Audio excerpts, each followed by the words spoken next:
Doc Rivers, Mark Cuban will both be in the house. Obviously, this has been an incredibly tough year for all parties concerned. But First Take is here to help bring some holiday cheer. We hope to pull it off. It's up next, right now.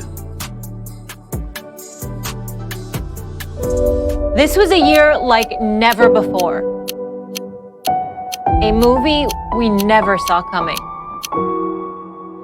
The world took a complete shift with COVID-19 affecting families all over. This is a global pandemic where people's lives are at stake. The norm wasn't the norm anymore. Then, in the midst of a pandemic, racial injustice resurfaced again. Athletes could no longer stand on the sideline of that discussion. It's not a movement, it's bigger than that. When you black, it's not a movement, it's a lifestyle. So if you want us to do better, then damn it, you do better. But as 2020 comes to a close, we reflect on its biggest lesson, that the greatest gift is family.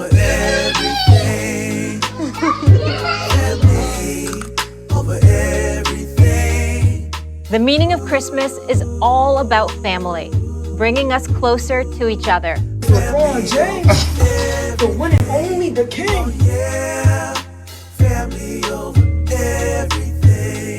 It teaches us not only to cherish the times, but also appreciate the moments for what they are with the ones we love. You sacrificed for us.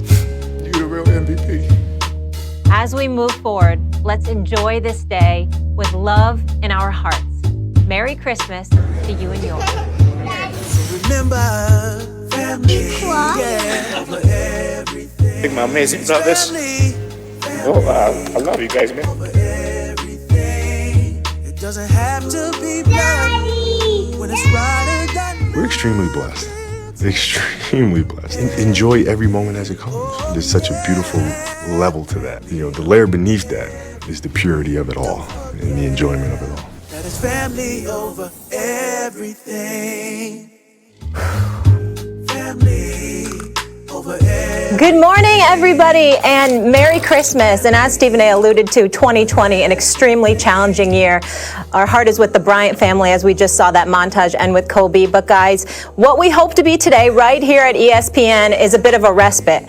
Yes, it's been challenging, but sports bring us together. Sports are distraction we need right now, and we have 5 incredible games today, plus 2 hours of Stephen A. Smith and Max Kellerman. Max, you look great in that sweater. Well, I'm loving it. And here are the matchups, guys. Pelicans, Heat, Warriors, Bucks.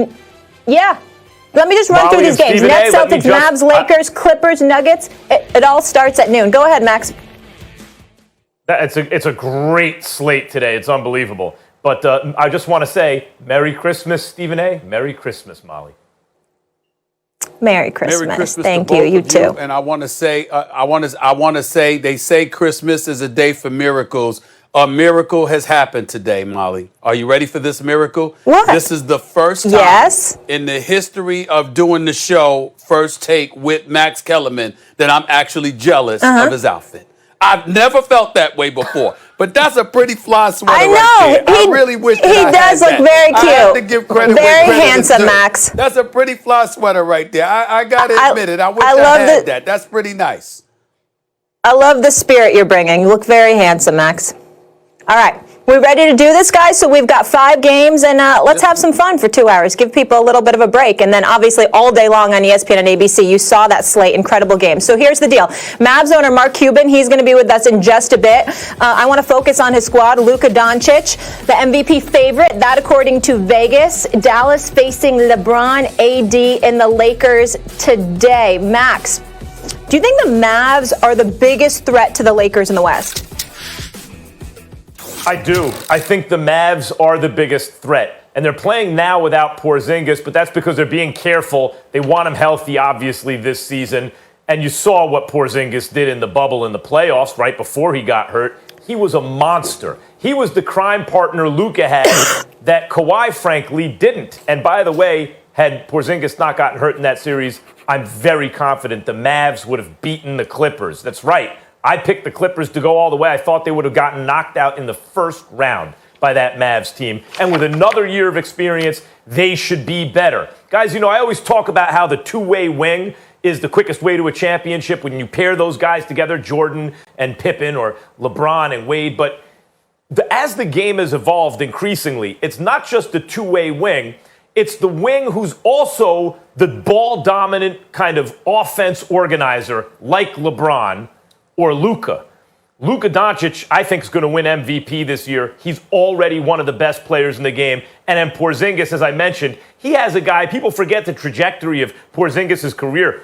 Before he got hurt, he, to me, looked like he was evolving into a potential MVP one day. They have two guys like that, and they both perform under pressure. We saw that in these playoffs. And then, guys, look at the supporting cast.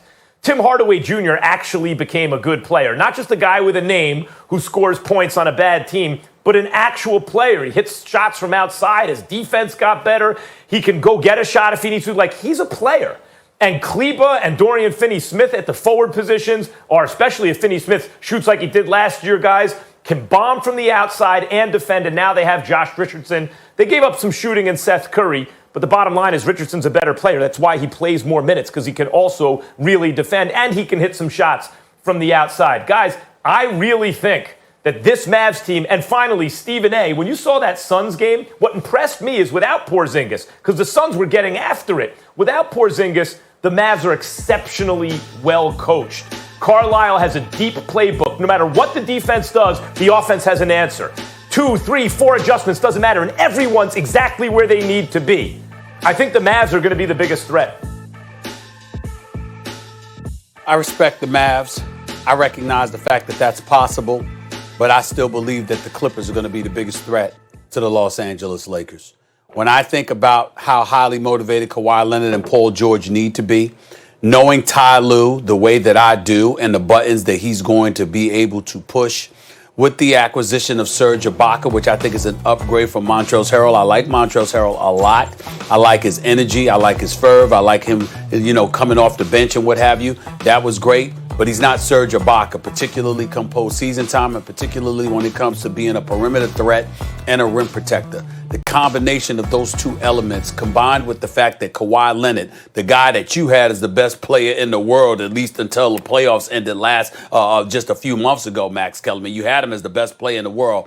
I think this dude responds to the challenge because, damn it, he needs to. And as a result, him and Paul George, as formidable as they can be, I think they will be the number one threat to the Los Angeles Lakers because this is it. I don't think if you're the Clippers and Kawhi Leonard and Paul George can't get it done for you this year, they're not going to get it done at all. That's how I view it. And I don't think they're going to be able to beat the Lakers, but I do think that they'll be able to beat anybody else. And I think that that's what this is about. This is going to come down to that confrontation that we were waiting for all of last season. We were waiting desperately for it, and we were going to get it, but the Clippers wet the bed and gave up a 3-1 lead to Denver in the Western Conference semifinals. I don't think something like that is going to happen this year. I think they were devoid of leadership. I think that, again, Ty Lue with the highly motivated Leonard and Paul George, I think they answer the call, and I think they get to the conference finals to meet the Lakers. Well, Stephen A., it's true. I did have Kawhi as the best player in the world last year until the end of until they got bounced from the playoffs. But you're forgetting one important thing. It's a fluid list. The list is fluid, and it changes depending on stuff, Good just one. like Stephen's A list. It's a fluid list. Well, my list is fluid because it's the NFL A list week to week because it's 16 games in the NFL season and week to week. That's it. I didn't think that was applicable to being the best player in the world, but then I forgot I'm talking to you, who had Giannis as the best player in the world the year before that on a Thursday, and by that Monday you had him ranked 5. So I apologize. I should have known. I should have known. Hey, that's Friday. Hold up. You're just glossing over Friday and Saturday and Sunday? That's 3 days. A lot can change in 3 days. I'm just saying, how do you spend a year calling a guy the best player in the world and 3 days later, he goes from 1 to 5? I don't understand. It's called prisoner of the moment. You can have a bad weekend. I do it without many problems, to tell you the truth. I do it. I go to sleep at night very comfortably. Stephen A. Yeah, you do seem very...